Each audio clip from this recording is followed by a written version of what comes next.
اچانک میرے ذہن میں ایک ایسی بات آئی کہ مجھے فوراً حرکت میں آ جانے کا فیصلہ کرنا پڑا۔ ابھی صبح نہیں ہوئی تھی، دھندلکا سا تھا اور اس دھندلکے سے مجھے بہت مدد ملتی۔ روشنی پھیل جانے کے بعد تو دوسری عمارتوں کی چھتوں پر کھڑے ہوئے گارڈ تیزی سے اس حرکت کو دیکھ سکتے تھے۔ میں نے حرکت میں آنے کا فیصلہ کیا ہی تھا کہ گارڈ کے قدموں کی آہٹ ہوئی۔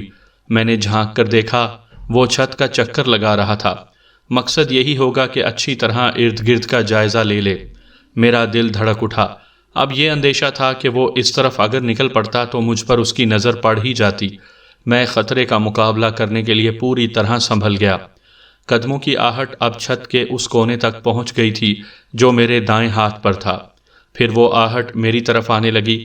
میرے دل کی دھڑکنیں تیز ہو گئیں، رائفل پر میری گرفت کچھ اور مضبوط ہو گئی، اور پھر وہی ہوا جس کا اندیشہ تھا۔ گارڈ جب اینٹوں کے ڈھیر کے قریب سے گزرنے لگا تو اس کی نظر مجھ پر پڑ گئی۔ وہ چونک گیا، لیکن اس سے پہلے کہ وہ کچھ کرتا، میرے دونوں ہاتھ حرکت میں آئے۔ میں نے رائفل کو لٹھ کی طرح گھمایا تھا۔ میری وہ حرکت اتنی تیز تھی کہ اس پھرتی پر مجھے خود بھی حیرت ہوئی۔ گارڈ کی کھوپڑی پر پڑنے والی ضرب اتنی شدید تھی کہ اس کے حواس پل بھر میں غائب ہو گئے۔ اس کے منہ سے کراہ تک نہیں نکل سکی اور وہ تیورا کر گرنے لگا۔ میں نے جلدی سے اپنی رائفل چھوڑ کر اسے سنبھال لیا تاکہ وہ دھماکے سے فرش پر نہ گر سکے۔ میں نے اسے آہستگی سے فرش پر لٹا دیا۔ میں نے اس کی رائفل بھی اس کے ہاتھ سے چھوٹ کر فرش پر گرنے نہیں دی تھی۔ اسے لٹانے کے بعد میں جلدی جلدی اس کی وردی اتارنے لگا۔ اس کی جگہ لینے کے لیے ضروری تھا کہ میں اس کی وردی پہن لوں، ورنہ ارد گرد کے لوگ دیکھ لیتے کہ اس عمارت کی چھت پر کسی گارڈ کے بجائے کوئی عام لباس میں شخص کھڑا ہے۔ وہ گارڈ جسامت میں مجھ سے زیادہ تھا، اس لیے مجھے اس کی وردی پہننے کے لیے اپنا لباس اتارنا ضروری نہیں تھا۔ میں نے اپنے لباس ہی پر اس کی وردی پہن لی۔ پھر میں جلدی سے کھڑا ہو کر اسی جگہ پہنچ گیا جہاں اسے ڈیوٹی دینا تھی۔ ارد گرد کی عمارتوں پر گارڈز موجود تھے۔ جو عمارت مجھ سے قریب تھی، میں نے اپنا چہرہ اس طرف نہیں ہونے دیا۔ میں نہیں چاہتا تھا کہ وہاں کھڑا ہوا گارڈ میرا چہرہ دیکھ لے۔ دوسری عمارتیں اتنے فاصلے پر تھیں کہ ان پر کھڑے ہوئے گارڈ میرے چہرے کے نقش و نگار نہیں دیکھ سکتے تھے۔ اس کا یقین مجھے اس لیے نہیں تھا کہ مجھے خود ان کے نقش و نگار دکھائی نہیں دے رہے تھے، حالانکہ اب صبح ہو چکی تھی۔ سورج کی اولین کرنوں نے ہر چیز کو چمکا دیا تھا۔ فتح پور سیکری کے ارد گرد کی اونچی نیچی زمین بھی اب صاف نظر آ رہی تھی، اور اب میں اس سڑک کو بھی دیکھ سکتا تھا جو آگرے سے فتح پور سیکری تک آئی تھی۔ اکا دکا گاڑیاں اس سڑک پر آگرے کی طرف سے آتی دکھائی دے رہی تھیں۔ عمارتوں کی چھتوں پر متعین گارڈز کبھی کبھی ٹہلنے بھی لگتے تھے، گویا میرے لیے بھی ضروری نہیں تھا کہ مستقلاً ایک ہی جگہ پر کھڑا رہوں۔ میں ٹہلتا ہوا گارڈ کے قریب آیا جو بدستور بے حس و حرکت پڑا ہوا تھا۔ میں نے جھک کر اسے ہلا جلا کر دیکھا۔ میں اندازہ لگانا چاہتا تھا کہ اسے ہوش میں آنے میں کتنی دیر لگ سکتی ہے۔ وہ جب بھی ہوش میں آنے لگتا، میں اس کی کھوپڑی پر ضرب لگا کر اسے دوبارہ بے ہوش کر دیتا، لیکن اس کی ضرورت باقی نہیں رہی۔ میں نے اسے ہلا جلا کر دیکھا تو مجھے شبہ ہوا کہ وہ مر چکا ہے۔ میں نے جلدی سے اس کی نبض ٹٹولی اور پھر اس کے سینے سے کان لگا کر دل کی دھڑکنیں محسوس کرنا چاہی، لیکن دونوں جگہ سکوت تھا۔ نبض اور دھڑکنیں رک چکی تھیں۔ میری لگائی ہوئی ضرب نے اس کے دماغ پر اثر ڈالا تھا۔ میں نے یہ بھی دیکھا کہ اس کی ناک اور بانچھوں سے خون رس رہا تھا۔ یک بارگی میرے جسم میں سنسناہٹ سی پھیلتی چلی گئی۔ میں پرنس چارلس پر گولی چلانے سے پہلے ہی قاتل بن چکا تھا۔ زندگی مجھے اس موڑ پر لا چکی تھی جس سے میں بچنا چاہتا تھا۔ اب اگر مجھے پرنس چارلس پر گولی نہ چلانا پڑتی تو بھی کوئی فرق نہیں پڑتا، میں قاتل تو بن ہی چکا تھا۔ میں سنسناتے ہوئے جسم کے ساتھ ٹہلتا ہوا واپس اسی جگہ پہنچ گیا جہاں مجھے کھڑا رہنا تھا۔ عام گاڑیاں اب فتح پور سیکری میں جمع ہونا شروع ہو چکی تھیں۔ میرا اندازہ تھا کہ آگرے کے علاوہ آس پاس کے دوسرے شہروں کے لوگ بھی ان میں شامل ہوں گے جو شہزادہ چارلس کو دیکھنے کے لیے وہاں جمع ہو رہے تھے۔ 10 بجتے بجتے وہاں خاصا ہجوم ہو گیا۔ ہجوم کے ساتھ شور و غل کی آواز بھی چاروں طرف پھیل چکی تھی۔ غبارے اڑ رہے تھے، سیٹیاں بج رہی تھیں۔ آخر وہ وقت بھی آیا جب میں نے آگرے کی سڑک پر شہزادہ چارلس کا جلوس دیکھا۔ اس جلوس کی کاریں اور موٹر سائیکلیں خاصی رفتار سے فتح پور سیکری کی طرف آ رہی تھیں۔ میرے دل کی دھڑکنیں تیز ہونے لگیں۔ اب وہ وقت قریب آ چکا تھا جب مجھے برطانیہ کے ولی عہد پر گولی چلانا تھی۔ میرے ہاتھ میں گارڈ کی رائفل تھی، لیکن گولی چلانے کے لیے مجھے اس رائفل کو استعمال کرنا تھا جو مجھے رادھا نے دی تھی اور جسے میں نے اپنے پیروں کے قریب رکھا ہوا تھا۔ میں نے صبح سے اب تک اپنے بارے میں خاصی سوچ بچار بھی کر لی تھی۔ مجھے یہ تو سوچنا ہی تھا کہ اپنا فرض ادا کرنے کے بعد یہاں سے کس طرح نکل سکوں گا۔ سیڑھی پر ایک گارڈ موجود تھا، فرار ہونے کے لیے مجھے اسے بھی ختم کرنا پڑتا، ورنہ دوسری صورت یہ تھی کہ میں عقب کی دیوار سے نیچے کودوں۔ اس طرف کوئی موجود نہیں تھا، لیکن اتنی بلندی سے کودنا کوئی معمولی بات نہیں تھی۔ عین ممکن تھا کہ میں اپنی ٹانگیں ہی توڑوا بیٹھتا، لیکن تیسری کوئی راہ بھی نہیں تھی۔ نچلی منزل کے گارڈ کو ختم کیا جائے یا دوسری منزل سے نیچے کودا جائے۔ فتح پور سیکری کے قریب پہنچتے پہنچتے شہزادہ چارلس کے جلوس کی رفتار بہت کم ہو گئی، اور پھر وہ گاڑیاں نہایت دھیمی رفتار سے قلعے کے پھاٹک میں داخل ہونا شروع ہوئیں۔ میرے دل کی رفتار کچھ اور بڑھ گئی۔ اب وہ گھڑی سر پر آن پہنچی تھی جب مجھے گارڈ کی رائفل رکھ کر رادھا کی مہیا کردہ رائفل سنبھالنا تھی، لیکن وہ لمحہ آنے سے پہلے ہی میرے دماغ میں دھماکہ سا ہوا۔ ونود کمار، رینوکا دیوی کی سرگوشی میرے کان میں گونجی تھی۔ بعض وجوہ کی بنا پر میں نے اپنا منصوبہ تبدیل کر دیا ہے۔ اب تمہیں پرنس چارلس پر گولی چلانے کی ضرورت نہیں ہے، بس اب خاموشی کے ساتھ اس عمارت سے نکل جاؤ۔ مجھے یوں لگا جیسے یکا یک میرے گرد سناٹا پھیلتا چلا گیا ہو۔ لوگوں کے شور و غل کی آوازیں بہت تیزی سے دور ہوتی چلی گئی تھیں، لیکن میرے دماغ میں ایسی سائیں سائیں ہونے لگی تھی جیسے آندھی چل رہی ہو۔ حالات کا یوں یکا یک پلٹ جانا میرے لیے شدید الیکٹرک شاک کے مانند تھا۔ کہاں تو رینوکا نے مجھے اس کام پر آمادہ کرنے کے لیے اتنے پاپڑ بیلے تھے، اور کہاں اب یکا یک اپنا منصوبہ ہی بدل دیا تھا۔ آخر کیوں میرے دماغ پر ہتھوڑے سے برس رہے تھے۔ شاید میں 1-1.5 منٹ تک اسی کیفیت میں رہا، پھر سنبھلا۔ حالات کی یہ تبدیلی بہرحال سود مند ہی تھی، اس اعتبار سے سود مند کہ اگر مجھے پرنس چارلس پر گولی چلاتے ہوئے دیکھ لیا جاتا تو یہاں سے نکلنا میرے لیے کوئی آسان بات نہیں ہوتی، جبکہ گولی نہ چلانے کی صورت میں میرا یہاں سے جانا نسبتاً آسان ہو سکتا تھا۔ میں نے تیزی سے سوچا کہ مجھے کیا کرنا چاہیے۔ میں نے ایک فیصلہ کیا اور مڑ کر تیزی سے سنگی زینے کے قریب پہنچا۔ میں نے دیکھا کہ نچلی منزل پر کھڑے ہوئے گارڈ کی پشت میری طرف تھی۔ اوئے، میں نے اسے پکارا۔ پھر جیسے ہی مڑ کر اس نے میری طرف دیکھا، میں اپنے عقب میں دیکھنے لگا۔ میں نہیں چاہتا تھا کہ وہ میرا چہرہ دیکھ لے۔ میں نے اسے انگلی سے اوپر آنے کا اشارہ کرتے ہوئے بھرائی ہوئی آواز میں کہا، جلدی یہاں آؤ۔ سنگی زینے پر وزنی جوتوں کی دھمک گونجی اور میں نے جلدی سے ایک طرف ہٹ کر رائفل ایک مرتبہ پھر مضبوطی سے تھام لی۔ میں نے اس گارڈ کے سر پر بھی تباہ آزمائی کرنے کا فیصلہ کیا تھا، لیکن یہ بات ضرور سوچ لی تھی کہ پہلے گارڈ کی طرح اس کے سر پر زیادہ شدید ضرب نہیں لگاؤں گا۔ میں ایک اور خون اپنی گردن پر نہیں لینا چاہتا تھا۔ پھر جیسے ہی وہ گارڈ چھت پر آیا، میں نے رائفل تیزی سے گھما دی۔ اس کے منہ سے ایک کراہ نکلی اور وہ تیورا کر گرا۔ رائفل بھی اس کے ہاتھ سے چھوٹ کر ایک طرف گر پڑی۔ میں جلدی سے وہیں بیٹھ گیا اور اپنے جسم کو گارڈ کی وردی سے آزاد کرنے لگا۔ میں بیٹھا اس لیے تھا کہ اگر کھڑا رہتا تو دوسری عمارتوں پر کھڑے ہوئے گارڈ مجھے وردی اتارتے ہوئے دیکھ سکتے تھے۔ ویسے بھی مجھے یہ اندیشہ تو تھا ہی کہ جب میں نے دوسرے گارڈ کے سر پر رائفل رسید کی تھی تو کسی نے میری یہ حرکت دیکھ لی ہوگی۔ وردی اتار کر میں تیزی سے سنگی زینے اترنے لگا۔ اس وقت شور و غل بہت بڑھا ہوا تھا۔ پرنس چارلس کے نعرے کچھ زوردار ہو گئے تھے۔ غالباً پرنس چارلس کی کار اسی عمارت کے قریب سے گزر رہی تھی اور یہ میرے حق میں اچھا ہی ہوا۔ اس عمارت کی نچلی منزل پر موجود لوگوں کی ساری توجہ باہر کی جانب تھی۔ کسی نے مجھے زینے اترتے ہوئے نہیں دیکھا تھا۔ میں اس منزل سے بھی نیچے اترتا چلا گیا۔ رادھا نے مجھے جو رائفل دی تھی وہ میں اوپر ہی چھوڑ آیا تھا۔ اگر رائفل میرے ہاتھ میں ہوتی تو لوگ یقیناً میری طرف متوجہ ہو جاتے۔ میں بھیڑ کو چیرتا ہوا تیزی سے ایک جانب بڑھنے لگا۔ میں جلد از جلد اس جگہ پہنچ جانا چاہتا تھا جہاں گزشتہ روز میں نے اور رادھا نے کار کھڑی کی تھی۔ رادھا اس کار کی چابی مجھے ہی دے گئی تھی تاکہ میں اس کے ذریعے یہاں سے نکل کر آگرے پہنچ سکوں، لیکن جب میں بھیڑ سے نکل کر اس کار کی جانب بڑھنا ہی چاہتا تھا تو کسی نے میرا ہاتھ پکڑ لیا۔ میں نے چونک کر ہاتھ پکڑنے والے کی طرف دیکھا، وہ پرنسس تارا تھی۔ میرے ساتھ آؤ، وہ آہستہ سے بولی۔ میں نے جھٹکے سے اپنا ہاتھ چھڑایا۔ پرنسس تارا، میں نے بڑے سرد لہجے میں کہا تھا، بہتر یہی ہے کہ اب تم میرا پیچھا چھوڑ دو۔ مجھ جیسے حالات گزیدہ کا سہارا تم جیسی کمزور ہستیاں نہیں بن سکتیں۔ کمزور؟ کیا مطلب؟ اس سے زیادہ کمزوری کیا ہوگی کہ رینوکا نے تم کو مجھ تک پہنچنے ہی نہیں دیا۔ اوہ، وہ مسکرائی۔ اس لیے مجھے کمزور سمجھ رہے ہو؟ کیا یہ کمزوری نہیں ہے؟ میں نے تیز لہجے میں کہا۔ خوب، وہ بدستور مسکرا رہی تھی۔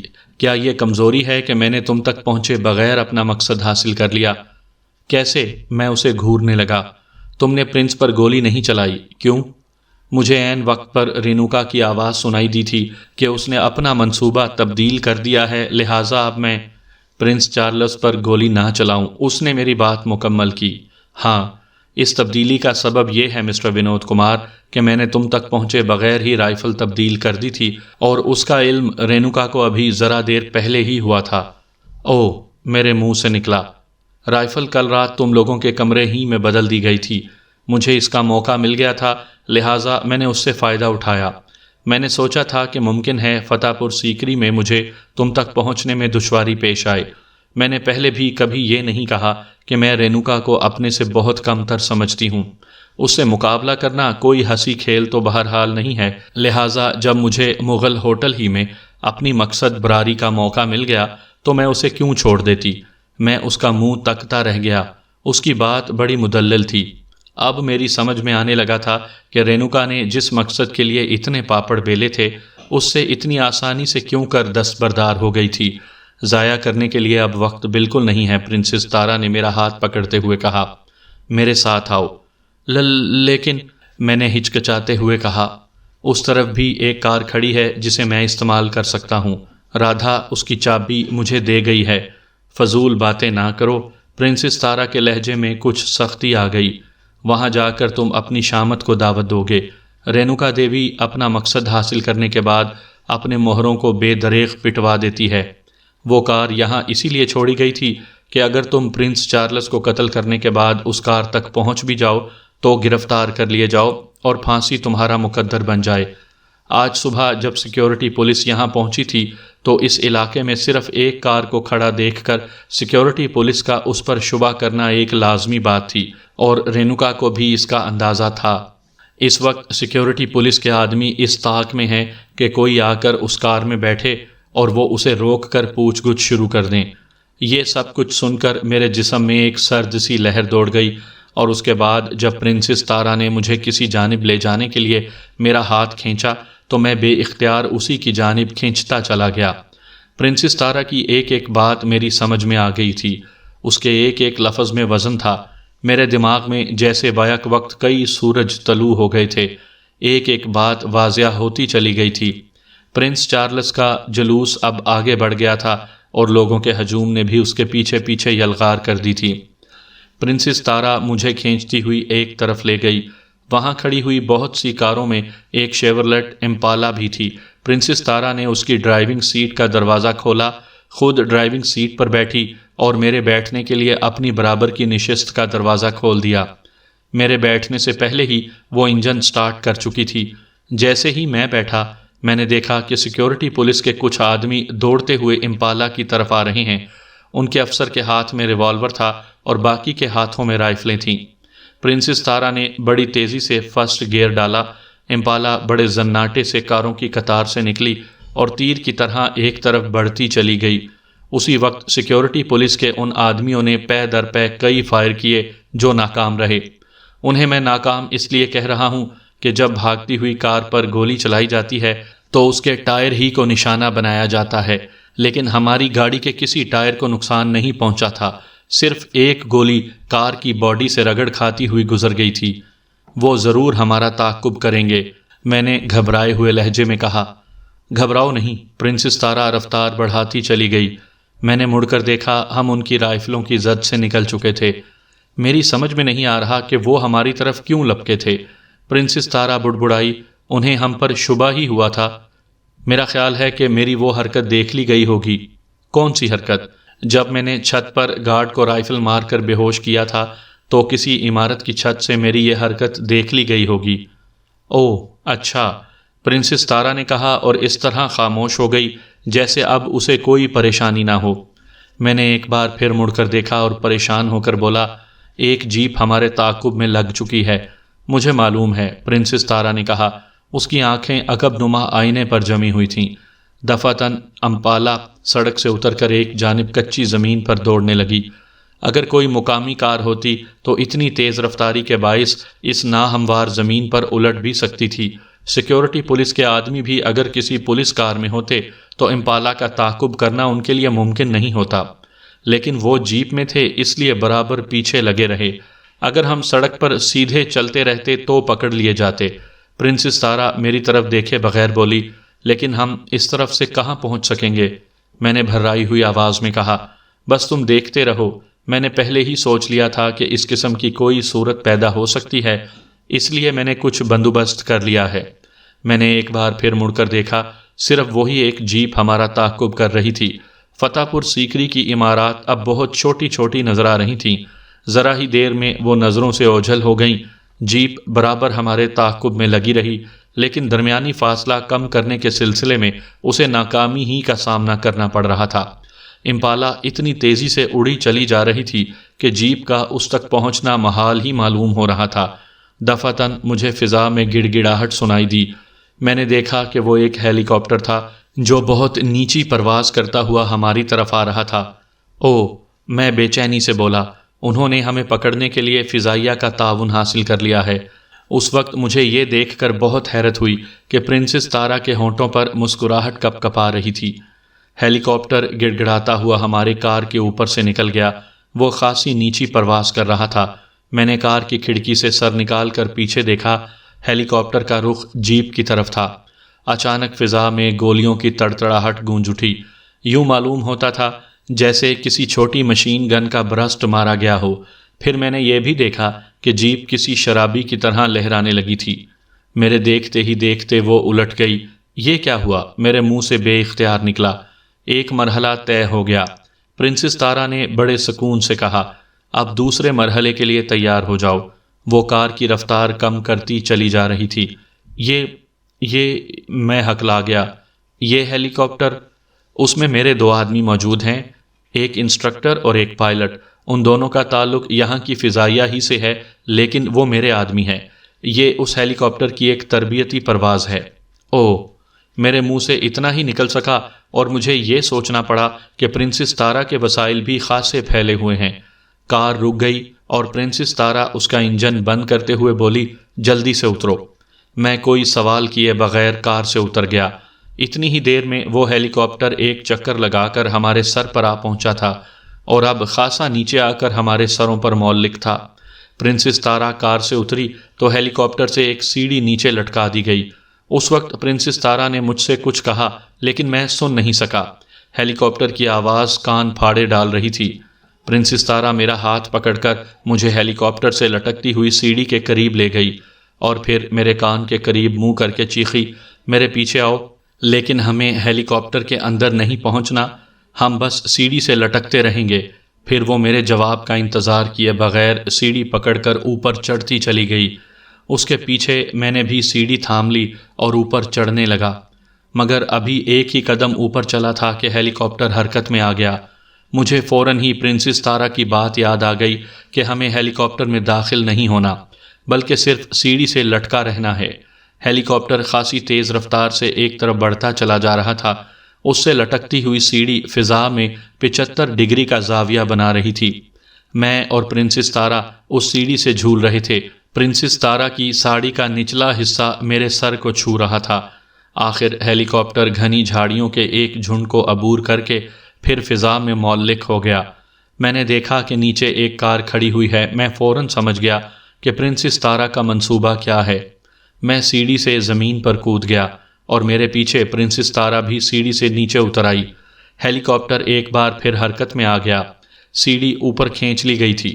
وہ تیر کی طرح ایک طرف بڑھتا چلا جا رہا تھا اور اس کی بلندی بھی بڑھتی جا رہی تھی۔ پرنسس تارا مجھ سے کچھ کہے بغیر تیزی سے کار کی طرف بڑھی اور مجھے بھی اس کا ساتھ دینا پڑا۔ ہم کار میں بیٹھ گئے۔ اس مرتبہ بھی ڈرائیونگ سیٹ پرنسس تارا ہی نے سنبھالی تھی۔ کار فوراً ہی سٹارٹ کر کے وہ حرکت میں لے آئی۔ یہ ایک مقامی ایمبیسیڈر کار تھی۔ پچھلی سیٹ پر چلے جاؤ، پرنسس تارا نے مجھ سے کہا۔ وہاں ایک سوٹ رکھا ہے، وہ پہن لو، تمہارا لباس خاصا خراب ہو چکا ہے، اسے اتار کر کھڑکی سے باہر پھینک دو۔ میں کچھ استفسار کرنا چاہتا تھا، لیکن پرنسس تارا پھر بولی، جلدی کرو، ہم اب بھی کسی غیر معقول صورتحال سے دوچار ہو سکتے ہیں۔ میں فوراً پچھلی سیٹ پر چلا گیا۔ کپڑے تبدیل کرنے میں مجھے 5 منٹ سے زیادہ نہیں لگے۔ یہ سوٹ میرے جسم پر اتنا فٹ آیا تھا جیسے میرے لیے ہی سیا گیا ہو۔ میں نے اپنے اتارے ہوئے کپڑے کھڑکی سے ہاتھ نکال کر اس ویرانے میں پھینک دیے۔ اس کے بعد میں پھر اگلی سیٹ پر پہنچ گیا۔ میرا خیال ہے کہ اب ہم محفوظ ہی رہیں گے، پرنسس تارا بولی۔ میں اس کی بات پر تبصرہ کرنے کی پوزیشن میں نہیں تھا، اس لیے خاموش رہا۔ مجھے کچھ اندازہ نہیں تھا کہ کیا ہونے والا ہے اور کیا کچھ ہو سکتا ہے۔ پرنسس تارا نے کار ایک جگہ روکتے ہوئے کہا، تم ڈرائیونگ سیٹ سنبھال لو، مجھے بھی کپڑے تبدیل کرنا ہے۔ میں ڈرائیونگ سیٹ کی طرف کھسک گیا اور پرنسس تارا گاڑی سے پچھلی نشست کا دروازہ کھول کر بیٹھتی ہوئی بولی، بس سیدھے چلتے رہو۔ میں کار کو حرکت میں لے آیا۔ پرنسس تارا آسمانی رنگ کی ساڑی میں ملبوس تھی۔ ذرا دیر بعد جب وہ میرے برابر والی سیٹ پر آ بیٹھی تو میں نے دیکھا کہ وہ اورنج کلر کی ساڑی باندھے ہوئے تھی۔ ڈرائیونگ مجھے ہی کرنا ہے، وہ بولی تو میں نے کار روک دی۔ ہم نے اپنی نشستیں تبدیل کیں اور کار پھر چل پڑی۔ پرنسس تارا اسے ایک لمبا چکر دے کر اسی سڑک پر لے آئی جو آگرے کی طرف جاتی تھی۔ اب ہم قطعی محفوظ ہیں، اس نے کہا۔ اس جیپ میں وائرلیس ضرور ہوگا، میں بولا۔ امکان تو یہی ہے، تو پھر ان سے رابطہ منقطع ہو جانے کے باعث سیکیورٹی پولیس کے آدمی اس جیپ کو ڈھونڈتے ہوئے اس تک ضرور پہنچ جائیں گے۔ یقینی بات ہے، اور پھر وہ امپالا بھی ان کی نظروں میں آ جائے گی۔ تم کہنا کیا چاہتے ہو؟ وہ اس امپالا کی نمبر پلیٹ سے اس کے مالک کا سراغ لگا لیں گے۔ جواب میں پرنسس تارا نے پہلے تو ایک ہلکا سا کہا لگایا اور پھر کہا، اور آج صبح اس امپالا کا مالک اپنے علاقے کے تھانے میں اپنی گاڑی چوری ہو جانے کی رپورٹ کرا چکا ہوگا۔ اوہ، میں نے بہت سوچ سمجھ کر یہ منصوبہ بنایا تھا مائی ڈیئر ونود کمار، وہ بولی۔ ہر پہلو پر میری نظر تھی۔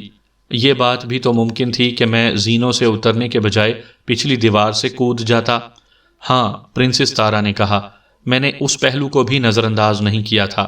میرے آدمی اس عمارت کے عقب میں موجود تھے، لیکن میری دانست میں زیادہ امکان اسی بات کا تھا کہ تم زینوں کے ذریعے نیچے آؤ گے۔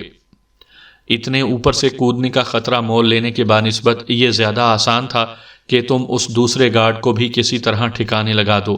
دفعتاً میں چونک پڑا۔ راہ میں ایک جگہ پولیس موجود تھی۔ ان لوگوں نے کار کو رکنے کا اشارہ کیا۔ بالکل پرسکون رہنا، پرنسس تارا نے اتنی دھیمی آواز میں کہا جیسے اس کو اندیشہ ہو کہ اس کی آواز پولیس والوں تک پہنچ جائے گی۔ میں سنبھل کر بیٹھ گیا تھا۔ مجھے یہ کوشش کرنا پڑی کہ میرے چہرے سے گھبراہٹ کا اظہار نہ ہونے پائے۔ کار پولیس والوں کے قریب پہنچ چکی تھی۔ ایک افسر ڈرائیونگ سیٹ کے قریب آیا۔ آپ کے کاغذات، وہ بڑے مہذب لہجے میں بولا تھا۔ کیا مجھ سے کوئی ڈرائیونگ مسٹیک ہوئی ہے؟ پرنسس تارا نے قدرے خشک لہجے میں کہا۔ جی نہیں خاتون، پولیس آفیسر جلدی سے بولا۔ دراصل یہ ایک جنرل چیکنگ ہے، کیونکہ ابھی شہزادہ چارلس اس راستے سے فتح پور سیکری گئے ہیں اور ادھر سے واپس بھی آئیں گے، اس لیے ہمیں ادھر سے گزرنے والی ہر گاڑی کو چیک کرنے کا فرض سونپا گیا ہے۔ پرنسس تارا نے برا سا منہ بنا کر ڈیش بورڈ کا خانہ کھولا اور ایک لمبا سا پرس نکال کر پولیس افسر کی طرف بڑھا دیا۔ میں نے محسوس کیا کہ اس پولیس افسر کو ان کاغذات سے زیادہ ہماری کار کی پچھلی نشست سے دلچسپی تھی۔ وہ جھانک کر دیکھ چکا تھا کہ پچھلی سیٹ پر تو کچھ نہیں ہے۔ شکریہ خاتون، وہ کاغذات پر سرسری نظر ڈالنے کے بعد پرس واپس کرتا ہوا بولا۔ میں اس مداخلت کے لیے معذرت خواہ ہوں۔ پرنسس تارا نے پرس رکھ کر کار کو فرسٹ گیئر میں ڈالا اور اسے حرکت میں لے آئی۔ کچھ آگے نکل کر اس نے ہلکا سا کہا لگایا اور بولی، انہیں ہماری ہی تلاش ہے، لیکن ہمیں روکنے کے لیے ان کے پاس کوئی جواز نہیں تھا۔ انہیں ہمارے کپڑوں کی رنگت بتا دی گئی ہوگی، لیکن اس رنگ کے کپڑے اب انہیں اس ویرانے میں ہی مل سکتے ہیں۔ بہرحال اب ہم بڑے اطمینان سے شہر پہنچ جائیں گے، لیکن اس کے بعد بھی کسی وقت ہمیں پولیس کا سامنا کرنا پڑ سکتا ہے۔ کیوں؟ بعد میں کیوں؟ میں نے چونک کر کہا۔ ہمیں گرفتار کرنے میں ناکام ہونے کے بعد وہ آرام سے تو نہیں بیٹھ سکتے، بلکہ اس راہ سے گزرنے والی ہر گاڑی کو نہ صرف چیک کیا جائے گا، بلکہ ان کے نمبروں کی لسٹ بھی پولیس کے پاس محفوظ ہو جائے گی۔ بعد میں وہ ان تمام گاڑیوں کے مالکان کو پھر چیک کریں گے، خصوصاً وہ تمام گاڑیاں بہت زیادہ مشکوک ہو جائیں گی جن میں صرف ایک مرد اور ایک عورت کو دیکھا جائے گا، انہیں ایک جوڑے ہی کی تو تلاش ہے۔ میں نے ایک طویل سانس لی۔ پھر تو یہ ہرگز نہیں کہا جا سکتا کہ ہم خطرے کی حدود سے قطعی باہر نکل چکے ہیں۔ میں تو باہر ہی سمجھتی ہوں۔ کیوں؟ اگر پولیس دوبارہ ہم تک پہنچی تو اس کے بعد مطمئن ہو جائے گی۔ تم ہندوستان کی ایک نامور ہستی کا روپ دھارے ہوئے ہو اور میں بھی یہاں کی کوئی معمولی شخصیت تو نہیں ہوں۔ بہرحال میں نے ایک طویل سانس لے کر کہا، حالات مخدوش ضرور ہیں۔ تم نے فتح پور سیکری سے فرار کے بعد سے اب تک رینوکا دیوی کی آواز سنی؟ پرنسس تارا نے سوال کیا۔ نہیں۔ کیوں؟ میں اس کے بارے میں کیا کہہ سکتا ہوں، لیکن میں کہہ سکتی ہوں۔ کیا؟ میں نے پوچھا۔ میرے پاس اس وقت بھی وہ آلہ موجود ہے جو قرب و جوار کے ہر ٹرانسمیٹر کو جام کر سکتا ہے۔ لیکن وہ ٹرانسمیٹر ہے کہاں؟ میں نے ایک طویل سانس لی۔ یہ سمجھنا میرے لیے بھی دشوار ہو گیا ہے۔ پرنسس تارا نے بھی ایک طویل سانس لی۔ لیکن اب تم چند دن بھی میرے ساتھ رہو گے تو میں اس کا بھی سراغ لگا ہی لوں گی۔ کار آگرے کے قریب ہوتی جا رہی تھی۔ میں اب پلکوں پر نیند کا شدید دباؤ محسوس کر رہا تھا۔ وہ رات میں نے ایک ننگے فرش پر اس طرح گزاری تھی کہ اب جسم کا جوڑ جوڑ دکھ رہا تھا۔ میں نے محسوس کیا کہ رینوکا کی ہیبت میرے دل سے خاصی حد تک کم ہو چکی تھی۔ اس مہم میں پرنسس تارا نے اسے گویا پسپا کر دیا تھا۔ اس سے مجھے بڑی تقویت پہنچی تھی اور اسی لیے پرنسس تارا کا قرب مجھے بڑی حد تک سہارا دے رہا تھا۔ میں کار میں بیٹھے بیٹھے ہی اونگنے لگا اور پھر اس وقت چونکا جب کار ایک ہلکے سے دھچکے کے ساتھ رکی۔ وہ قدیم طرز کی ایک بنگلہ نما عمارت تھی۔ میں پرنسس تارا کے ساتھ اس عمارت میں داخل ہوا۔ شاید تمہیں بہت زور کی نیند آ رہی ہے، پرنسس تارا نے مجھ سے کہا۔ ہاں، میری آواز بھر آئی ہوئی تھی۔ تو پھر تم آرام کرو، جب اٹھو گے تو پھر ہم کچھ گفتگو کریں گے۔ آؤ میں تم کو ایک کمرے تک پہنچا دوں۔ اس نے مجھے جس کمرے تک پہنچایا وہ سادگی سے آراستہ ایک خوابگاہ تھی۔ پرنسس تارا مجھے وہاں چھوڑ کر چلی گئی اور میں جوتے اتار کر بستر پر ڈھیر ہو گیا۔ جلد ہی میں نیند کی آغوش میں پہنچ چکا تھا۔ جب میری آنکھ کھلی تو رات ہو چکی تھی۔ کمرے میں اندھیرا پھیلا ہوا تھا۔ سرہانے کی کھلی ہوئی کھڑکی سے چاند کی بہت مدھم روشنی کمرے میں آ رہی تھی۔ میں جاگنے کے بعد بھی کئی منٹ تک بستر پر پڑا رہا۔ گزشتہ شام سے آج تک کے واقعات کسی فلم کی مانند میرے دماغ میں کئی مرتبہ چلے اور پھر دفعتاً میں چونک کر اٹھ بیٹھا۔ رینوکا کی آواز اب تک میرے کانوں میں نہیں آئی تھی، حالانکہ پرنسس تارا سے جدا ہوئے مجھے خاصا وقت گزر چکا تھا۔ یہ بات میرے لیے بڑے تعجب کی تھی۔ پرنسس تارا کے بقول اس کے پاس تو ایک ایسا آلہ تھا جو قرب و جوار کے ہر ٹرانسمیٹر کو جام کر دیتا تھا، لیکن یہاں اس کمرے میں تو رینوکا کی آواز سنائی دینا چاہیے تھی۔ یہ سب کچھ سوچتے ہوئے میرے ذہن میں خیال آیا کہ مجھے روشنی کر لینی چاہیے۔ سوئچ بورڈ ڈھونڈنے کے لیے مجھے اپنی جیب سے لائٹر نکالنا پڑا۔ لائٹر جلا کر میں بستر سے اترا۔ دیے کی طرح ٹمٹماتی ہوئی لائٹر کی روشنی مجھے سوئچ بورڈ تک لے گئی جو دروازے کے بالکل بائیں جانب تھا۔